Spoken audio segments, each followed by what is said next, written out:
This will be like a 1:14 video, so please bear with me, but I wanted to show all the ops on this.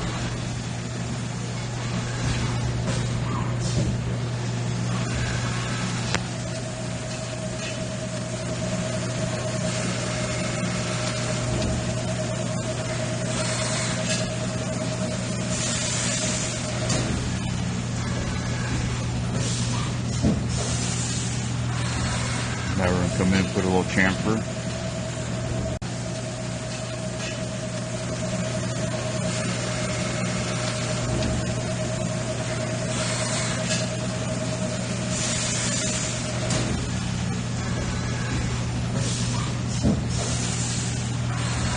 Now we're going to come in and put a little chamfer.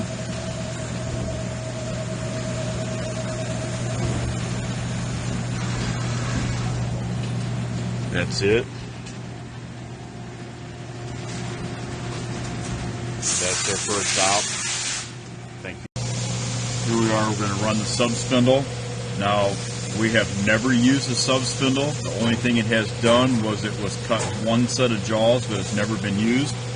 There we put a brake on, so you can do like a milling aspect or milling job.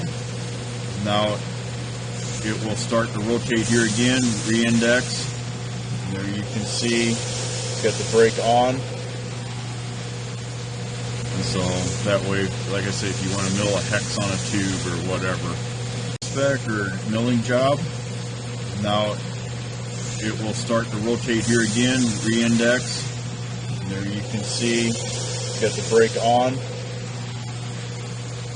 And so that way, like I say, if you want to mill a hex on a tube or whatever.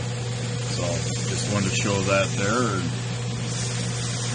It's an option on this lathe that we had never used.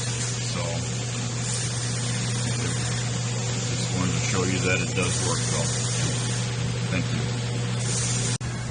Here we are. We're going to machine some of our sure seals that we use for air cleaners. So we're doing a face job here.